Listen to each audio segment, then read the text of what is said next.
ಎಲ್ಲರಿಗೂ ನಮಸ್ಕಾರಗಳು. ಕಿರಣ ಸರಸ್ವತಿ ಯೂಟ್ಯೂಬ್ ಚಾನಲ್ಗೆ ನಿಮಗೆಲ್ಲರಿಗೂ ಆತ್ಮೀಯವಾದ ಸ್ವಾಗತ.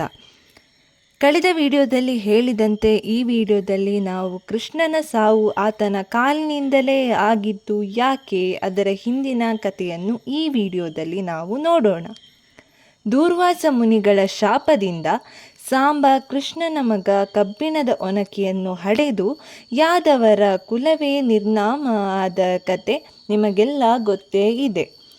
ಆದರೆ ಕೃಷ್ಣನ ಸಾವು ಆತನ ಕಾಲಿಂದ ಆಗಿದ್ಯಾಕೆ ಅನ್ನೋದಕ್ಕೆ ಒಂದು ಕತೆ ಉಂಟು ಗೊತ್ತಾ?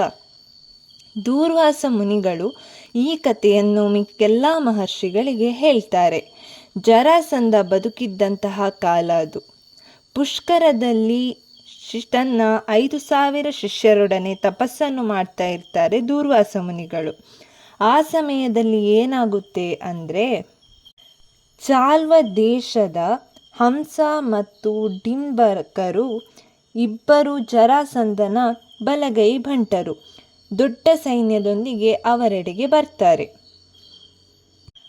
ಬರೋದು ಮಾತ್ರ ಅಲ್ಲ, ದೂರ್ವಾಸ ಮುನಿಗಳಿಗೆ ಮತ್ತು ಶಿಷ್ಯಂದಿರಿಗೆ ಮದುವೆ ಯಾಕೆ ನೀವು ಆಗಿಲ್ಲ, ಮದುವೆ ಆಗಿ ನೀವೆಲ್ಲ ಅಂತೆಲ್ಲ ಛೇಡಿಸಿ, ಅಷ್ಟಕ್ಕೆ ನಿಲ್ಲಿಸದೆ ಅವರ ಬಟ್ಟೆ ಬರೆಗಳನ್ನೆಲ್ಲ ಹರಿದು ಅವರನ್ನೆಲ್ಲ ನಗ್ನರನ್ನಾಗಿಸಿ ಬೆತ್ತಲೆ ನಿಲ್ಲಿಸಿ ಅವಮಾನ ಮಾಡಿ ಬಿಡ್ತಾರೆ.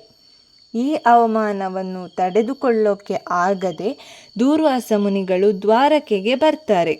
ಬಂದು ಕೃಷ್ಣನ ಮೊರೆ ಹೋದಾಗ ಕೃಷ್ಣ ಒಂದಷ್ಟು ಪೀತಾಂಬರಗಳನ್ನು ತರಿಸಿ ತಾನೇ ಕೈಯಾರೆ ಹರಿದು ಎಲ್ಲರಿಗೂ ಕೊಟ್ಟು ಉಟ್ಟುಕೊಳ್ಳುವುದಕ್ಕೆ ಹೇಳಿ ಮೃಷ್ಟಾನ್ನ ಭೋಜನವನ್ನು ಕೂಡ ಬಡಿಸ್ತಾರೆ. ಸಂತೃಪ್ತರಾದ ಬಳಿಕ ದೂರ್ವಾಸರು ಏನು ಮಾಡ್ತಾರೆ? ಕೃಷ್ಣನಿಗೆ ಅವಮಾನಿಸಬೇಕಂತ ಅಲ್ಲ, ಯಾಕೆಂದರೆ ಇದು ಮೇಲ್ನೋಟಕ್ಕೆ ನೋಡುವುದಕ್ಕೆ ಅವಮಾನವಾಗಿ ಅಥವಾ ಶಾಸ್ತ್ರಗಳಿಗೆ ವಿರುದ್ಧವಾಗಿ ಅನಿಸಿದರೂ ಕೃಷ್ಣನಿಗೆ ಹಿತವನ್ನುಂಟು ಮಾಡುವುದಕ್ಕೆ ದೂರ್ವಾಸ ಮುನಿಗಳು ಏನು ಮಾಡ್ತಾರೆ, ಏನು ಹೇಳ್ತಾರೆ ಅಂದರೆ, ನನ್ನ ಎಂಜಲನ್ನು ನಿನ್ನ ಮೈಗೆಲ್ಲ ಬಳಿದುಕೋ ಅಂತ ಹೇಳ್ತಾರೆ. ಶ್ರೀಕೃಷ್ಣ ಪರಮಾತ್ಮ ಒಂದು ಕ್ಷಣ ಕೂಡ ಯೋಚನೆ ಮಾಡುವುದಿಲ್ಲ. ಅದನ್ನು ಶಿರಸಾವಹಿಸಿ ತನ್ನ ಪಾದಗಳನ್ನು ಬಿಟ್ಟು ಉಳಿದ ಶರೀರ ಭಾಗಕ್ಕೆಲ್ಲ ಅದನ್ನು ಲೇಪಿಸಿಕೊಳ್ತಾನೆ. ಬ್ರಾಹ್ಮಣನ ಶೇಷ ತನ್ನ ಕಾಲಿಗೆ ತಾಕಿಸಿಕೊಳ್ಳಬಾರದು ಎಂಬ ಕಾರಣಕ್ಕೆ ಕೃಷ್ಣ ಪರಮಾತ್ಮ ಪಾದಗಳಿಗೆ ಅದನ್ನು ಹಚ್ಚಿಕೊಳ್ಳುವುದಿಲ್ಲ, ಗೌರವ ಸೂಚಕವಾಗಿ.